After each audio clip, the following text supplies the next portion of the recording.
Magandang araw mga kaibigan. Pag-usapan natin ngayon ang nag-iisang kongresista sa Western Visayas na hindi pumirma sa impeachment complaint laban kay BP Inday Sara. Kay si Crisette Laureta Chu, meron siyang post 2 hours ago. Sabi niya, so many suddenly changed their votes. The following members of the House of Representatives from Western Visayas signed off on the impeachment complaint. Ito na yung mga kongresista biglang pumirma. Carlito Marquez, Aklan, 1st District. Chodorico Haresco, Aklan, 2nd District. Emmanuel Billones, Capiz, 1st District. Jane Castro, Capiz, 2nd District. Janet Garin, Iloilo, 1st District. Ito si Congresswoman Garin, ito yung inaakusahan ni Congressman Paolo Duterte na nanguna sa pagkalap ng signatures sa impeachment complaint. Michael Gorisita, Iloilo, 2nd District. Lawrence Defensor, Iloilo, 3rd District. Ito si Congressman Defensor, isa sa 11 prosecutors na mag-prosecute kay BP Sara sa impeachment trial.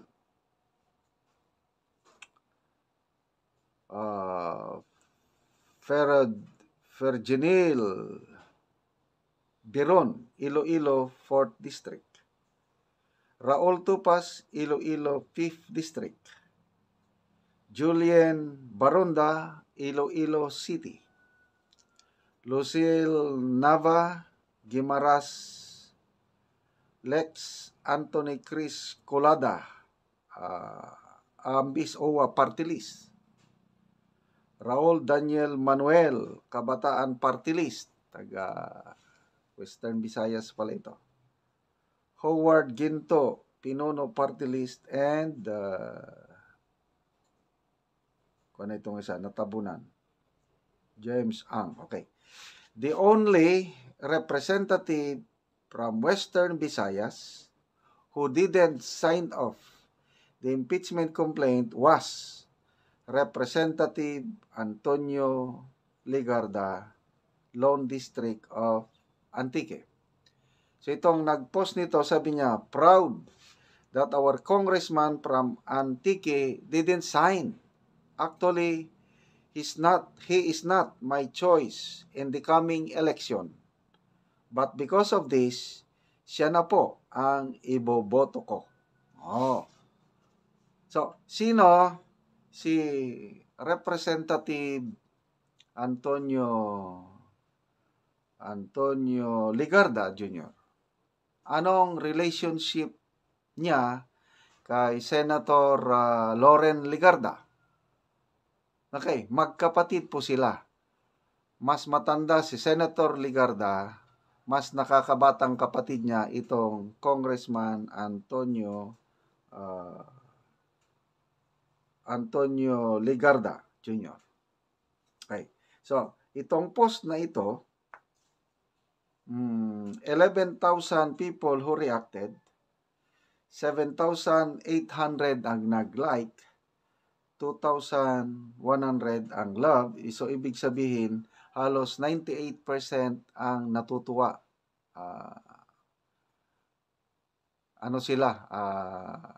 Saludo sila kay Congressman Antonio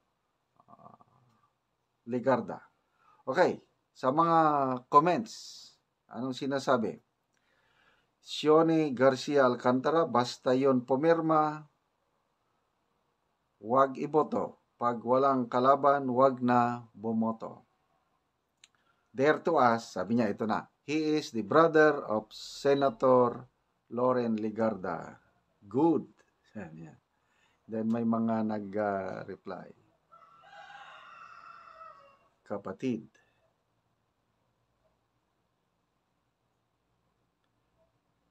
Jared Mark, Di rin yan pipirma si Inday Loren na makonvict si BP Sara. I'm from Antique and I'm proud of them. Okay, Maciel Tapangan Herrero. Sabi niya, last weekend nilibot namin ang whole island of Panay with my friends. I am from Negros Oriental and I see these names on the road kasi nga for the upcoming elections passed by the municipalities under Representative Ligarda's district. Kudos to him. Kudos to his district. Christian Jake Pino, yes, sabi niya, the circumstances have changed. Even our choice of governor. Shalom Gufan, kinakabahan din ako sa amin. Buti na lang hindi pumirma si Congressman Richard Gomez.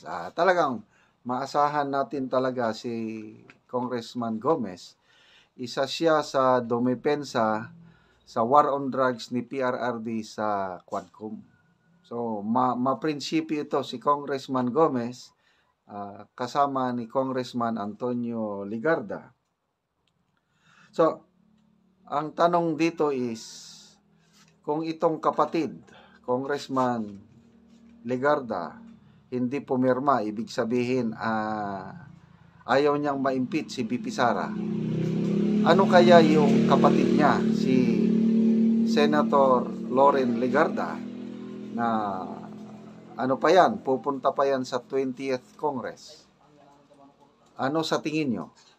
Maaasahan ba natin na boboto siya pabor kay BP Sara? Na boboto siya ng acquittal? Yun ang malaking katanungan. But, to me, may puruhan.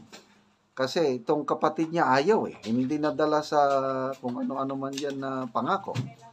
So, it gives us hope na may puruhan na si Senator Loren Ligarda ay posibleng boboto pabor o boboto sa acquittal ni BP Inday Sara. Okay? So, mga kaibigan, salamat sa inyong panonood palagi sa ating mga vlogs. Namo-monetize tayo dahil sa inyong panonood. Ang ating income sa channel na ito ginagamit sa pagtulong sa tribong Talaandig sa Bukidnon. At namimigay tayo ng libreng yero at pako para ang mga tribo makapatayo ng sariling bahay or ma-repair nila ang kanilang sira-sirang bahay. Panoorin nyo ang video na ito. Kasama kayo sa pagtulong. Salamat sa panonood. Lalo na yung mga hindi nag-i-skip ng ads. Uni anak ko sa kadtong babae nga walay balay og akong tan-awon siya kay tuwa na adire